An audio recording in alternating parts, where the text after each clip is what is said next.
से लेकर कन्याकुमारी तक,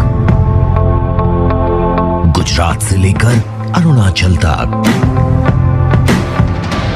सत्ता के गलियारों से खेल के मैदानों तक, नहीं छूटती कोई खबर।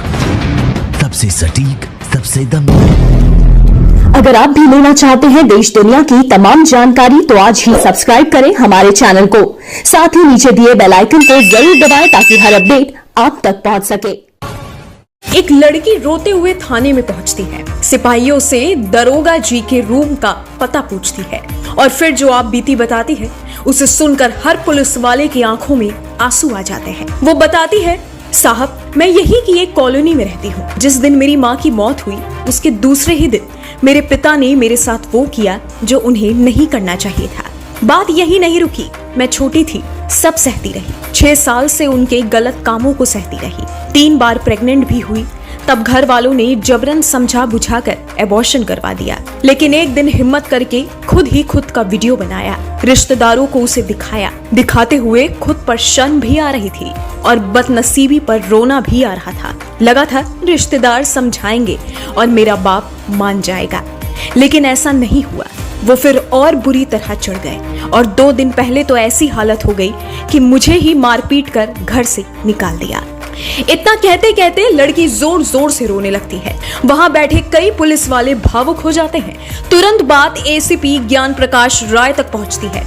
मुकदमा लिखा जाता है और आरोपी पिता को गिरफ्तार कर लिया जाता है। अब वो सलाखों के पीछे अपने किए की सजा भुगतेगा। पुलिस इस लड़की के चाचा, ताऊ और उन सभी रिश्तेदारों को ढूंढ रहे हैं जो मदद करने की बजाय चुप होकर सब देखते रहे। पर कानूनी कार्रवाई एक तरफ और सामाजिक कार्रवाई दूसरी तरफ होनी चाहिए।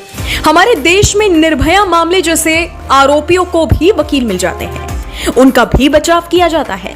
कानून सबको बचाव का मौका देता है, लेकिन सवाल है कि समाज की गिरती नैतिकता का क्या होगा। सवाल सिर्फ उत्तर प्रदेश के गाजियाबाद में हुई इस घटना का नहीं है। इसी साल फरवरी महीने में केरल से भी एक ऐसी ही खबर सामने आई थी, जहां केरल के मलप्पुरम में एक व्यक्ति को 123 साल की सजा सुनाई थी। उस पर आरोप था कि उसने अपनी 11 और 12 साल की बेटियों के साथ गलत किया। इससे पहले मलेशिया से भी एक ऐसी ही हिला देने वाली रिपोर्ट सामने आई, जहां एक पिता को 702 साल की जेल और 234 बेट की सजा सुनाई गई थी।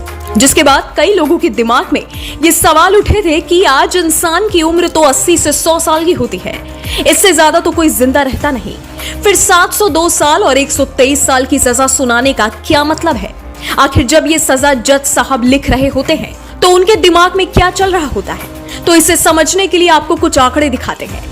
गूगल पर मौजूद जानकारी के मुताबिक सबसे ज्यादा लंबी अवधि की सजा सुनाने में अमेरिका सबसे आगे है। टेरी निकोलस नाम के आरोपी को अमेरिका ने 1955 के ओकहाम सिटी में हुए सबसे गंभीर मामले में 162 जन्मों के लिए आजीवन कारावास और 93 साल तक बिना पैरोल वाली सजा सुनाई, जो दुनिया की सबसे बड़ी सजा के तौर पर गिनी जाती है। अमेरिकी नागरिक माइकल जे डेवलिन को 74 जीवन का आजीवन कारावास और 2020 सालों की सजा सुनाई गई थी। इसके ऊपर नाबालिग बच्चों को अगवा करने और फिर उनसे गलत काम करवाने का आरोप था। अमेरिका के अलावा इजराइल ने अब्दुल्ला बारगोटी नाम के आरोपी को 67 जीवन की कैद की सजा सुनाई थी। लेकिन हिंदुस्तान में ऐसे काफी कम मामले देखने को मिलते हैं जहां आरोपियों को लंबी सजा सुनाई जाती है। लंबी सजा सुनाने का मतलब कतई ये नहीं होता कि वो अगले जन्म में भी सजा काटेगा, क्योंकि ये पता कैसे चलेगा कि अगले जन्म में वो आरोपी कहाँ है?